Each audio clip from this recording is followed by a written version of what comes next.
तो हम निकल गए हरिद्वार की ओर और हमारे पूरे दर्शन हो गए वैष्णो देवी माता जी के अच्छी तरीके से। तो ये है हमारा कुछ व्यू रास्ते का। हम निकल चुके थे हरिद्वार और हम पहुंच गए। फिर हमने यहाँ पे हरिद्वार में स्नान किया। बहुत ज़्यादा ठंडा पानी था, एकदम चिल्ड वाटर था, लाइक आइस की तरह बिल्कुल ठंडा था। फिर हमने यहाँ पे स्नान किया और यहाँ पे मुझे बहुत अच्छा लग रहा था। मैं पहली बार गई थी हरिद्वार और ये एक्सपीरियंस मेरा बहुत अच्छा था। तो यहाँ पे मैंने अच्छी तरीके से स्नान किया। तो यहाँ पे हमने स्नान किया और स्नान करने के बाद हमें जाना था मनसा देवी टेम्पल और चंडी देवी। तो हरिद्वार में हमने सबसे पहले स्नान किया क्योंकि हमें माता जी के दर्शन करने थे। यहाँ पे मैंने स्नान करने के बाद सूर्य देवता जी को जल अर्पण किया और प्रार्थना की सबके अच्छे के लिए और अपने अच्छे के लिए। फिर यहाँ पे मैंने लगाई यहाँ पे गंगा जी में हरिद्वार में डुबकी लगा ली। मैं अंदर नहीं गई because I don't know how to swim. तो बहुत तेज़ बहाव था, आप देख सकते हैं जल का बहुत तेज़ बहाव था। मतलब मैं यहाँ पे भी अगर स्नान कर रही थी तो ऐसा लग रहा था पानी मुझे ढकेल रहा है पीछे की ओर, बहुत तेजी से था। तो मैं दोनों चेन के बीच में अपने आप को फंसाकर यहाँ पे स्नान कर रही थी और मैंने चेन को अच्छी तरीके से पकड़ा हुआ था ताकि मैं बह ना जाऊं पानी में।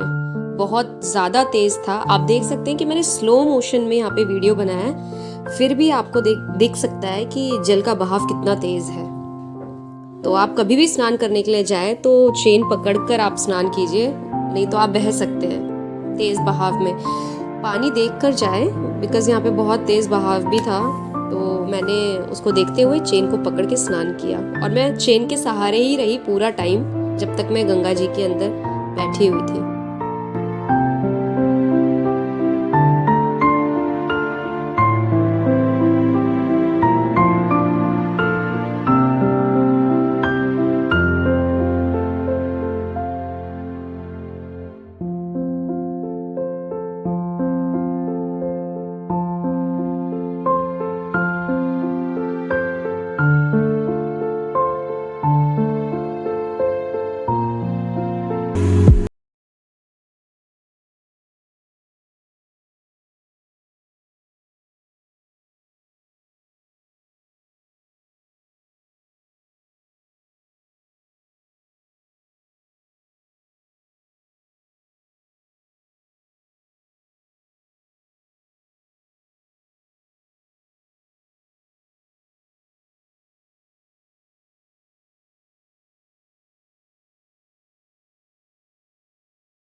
यहाँ पे 1 नाइट स्टे किया। देन यहाँ पे हमने सुबह सुबह गंगा जी को प्रणाम किया और यहाँ पे हमने खाई कुछ चटपटी चीज़ें और फिर हम निकल गए यहाँ से शेयरिंग ऑटो करके ऋषिकेश की ओर।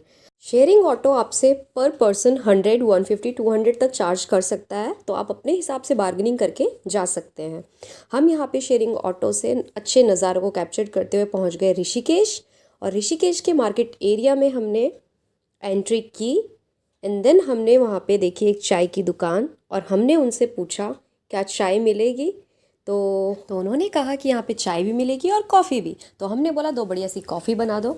और जब हमने कॉफ़ी पी ली तो हमने पे किया और जब पे किया तो यहाँ पे ना मेरे दोस्त के ना दिल में ना लग गई कि यार 40 रुपए की एक कॉफ़ी, मुझे लगा 40 की 2 है। और हम पूरे रास्ते ना इस कॉफ़ी के बारे में चर्चा करते करते पैदल हंसी मजाक करते करते निकल गए ऋषिकेश की पुल की ओर। सच में यार ये कॉफ़ी तो 40 रुपए की एक थी, बट उसने 2 छोटे छोटे पैकेट डाले थे कॉफ़ी के। फाइनली मैं पहुंच गई थी जानकी झूला ब्रिज की ओर। तो ये मैंने आपको एंट्रेंस दिखाया यहाँ का और मैंने एंट्री कर ली खुद पुल की ओर। तो आप देख सकते हैं यहाँ पे गंगा जी हैं इस तरफ और मैं चल रही हूँ बीच वाले सेंटर पाथ पर, because left and right side में बनाया गया साइकिल और स्कूटी बाइक्स के लिए। तो यहाँ पे मैं पैदल पैदल चलते चलते आपको नज़ारे खूबसूरत दिखा रही थी और गंगा जी भी दिखा रही थी। यहाँ पे यात्री पैदल वॉक करके उस तरफ जा रहे थे। तो यहाँ पे मेरे को पेंटिंग दिखी हनुमान जी की जो बहुत खूबसूरत थी और बहुत सुंदर लग रही थी। ये बहुत बड़ी पेंटिंग बनाई गई है, आप देख सकते हैं। मैंने आपको चारों तरफ से ब्रिज दिखाया और मैंने इस पेंटिंग को कैप्चर किया, हनुमान जी जिसमें बने हुए थे। तो ये मुझे बहुत खूबसूरत लगी और ये ब्रिज भी इतना खूबसूरत लग रहा था ना। तो हम यहाँ पे चलते चलते आगे की ओर बढ़ते रहे। तो आप ये याद रखिए कि अगर आप ट्रिप पे जा रहे हो तो हैवी बैग लेके ना जाए। ये गलती मुझसे हो गई थी बिकॉज़ हमारा वेट लूज़ हो रहा था, क्योंकि हम वैष्णो देवी यात्रा करके आए थे और हमारे पैरों की भी बैंड बज चुकी थी।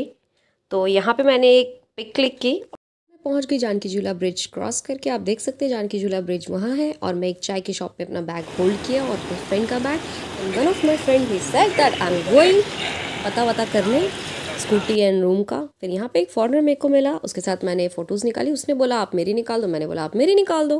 फिर यहाँ पे मेरा फ्रेंड आया, उसको स्कूटी रूम कुछ नहीं पता चला। यहाँ पे मैंने ही जुगाड़ करा स्कूटी का, बिकॉज़ एक भैया से बात करते करते शॉप पे उन्होंने मेरे को बताया कि हम भी स्कूटी रेंट पे देते हैं और हमारा होटल्स भी है। तो यहाँ पे फ्रेंड ने स्कूटी का रेंट पे किया और हमने स्कूटी उठाई, निकल गए आगे की ओर।